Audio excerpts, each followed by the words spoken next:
nimekasirika kwa sababu leo ilikuwa siku yangu ya furaha.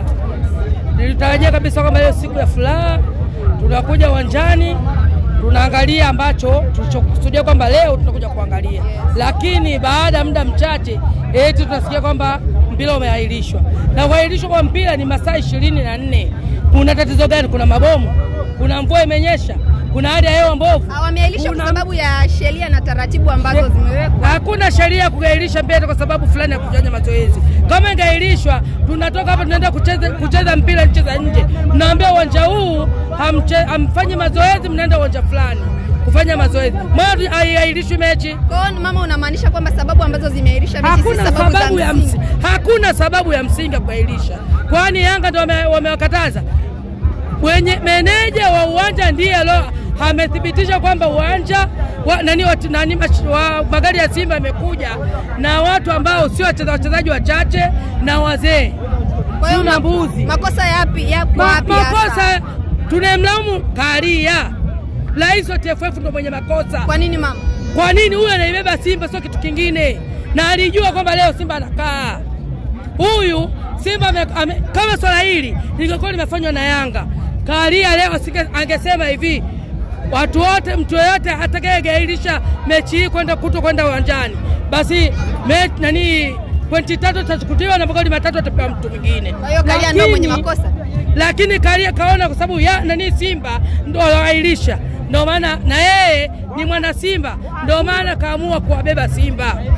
Lakini ukweli haina sababu ya kusema leo mechi iahirishwe. Hakuna sababu hiyo. Uwanja waki moto, uwanja una maji, hakuna mabomu, hajafa yoyote. Kiongozi wa Yanga wa Simba hajafa hata rais wa nchi. Inaahirishwa mechi kwa sababu zipi?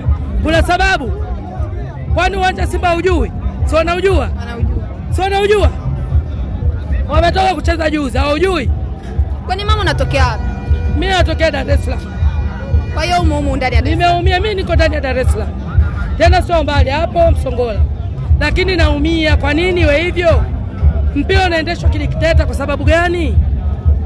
Eti ndani ya masaa mawili mwanzo hivyo mwaka juzi ndani ya masaa 3 wanaahirisha kwamba mpira sio kuna kitabu si cha mama si cha nani si cha mtu gani. Yanga ameingiza timu wakaahirisha tutacheza tarehe fulani. Walipocheza tena tuliwakafua. Wao nataka kumaanisha kwamba Karia anaogopa timu ya Yanga. Karia ndo anayeharibu mpira, sio mtu mwingine. Karia kama amechoka kuongoza mpira wa Tanzania, aachie ngazi. Mama unafanya kampeni. Bwana bado tunazidi kuendelea mashabiki wa Young Africans. Mimi nataka kujua bodi ya ligi. Sawa? Swala hili mechi kuahirishwa leo ni nini? Wewe mwandishi habari unaijua? Ni kwa sababu sheria na taratibu zimefuatwa. Sheria gani? Wameweza kuahirisha mechi kwa sababu Simba Young Africans wameweza kuwazuia kuingia kwenye mchezo. Uko sahihi. Unaikumbuka Pamba?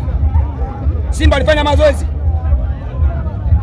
Pamba, mechi ya Pamba Simba alifanya mazoezi? Wewe una uhakika? Mechi ya Pamba Simba kufanya mazoezi. Sawa? Figisu mpaka mkuu wa mkoa wa Mwanza aliambiwa ile Pamba kanaibeba, hakufanya mazoezi. Simba amecheka spidi kafanyaje? Kacheza kashinda. Si ndo manake? Sasa tunataka tupate sheria. Sheria inasemaje? Kama kuna timu yoyote baada ya siku moja kuja kufanya mazoezi, ikikosa kufanya mazoezi, aidha ananyang'anya pointi ama inakueje? TFF wanataka tuambie saizi. Kwa sababu Yanga kama kamzuia Simba hajakuja kufanya mazoezi, wao wanataka watamke. Toka jana nataka TFF wangetamka mapema wakisema kwa sababu Yanga kamzuia Simba asije kufanya mazoezi, mechi hakuna. Leo wanatuambia tutapanga siku nyingine mchezo. Sasa kuna sheria, kuna kanuni, kuna nini? Kwa makosa kwa TFF watupe sheria. Mimi nataka sheria. Sheria inayosema mtu akizuiliwa kutoka kufanya mazoezi kabla ya mechi anatakiwa anyang'anywe pointi ama afungiwe. Sio manake? Sasa unapotuambia mechi leo hakuna, watapanga siku nyingine, imetumika kigezo gani cha kupanga mechi siku nyingine? Leo mechi hakuna, mtani naomba unijibu. Kwanza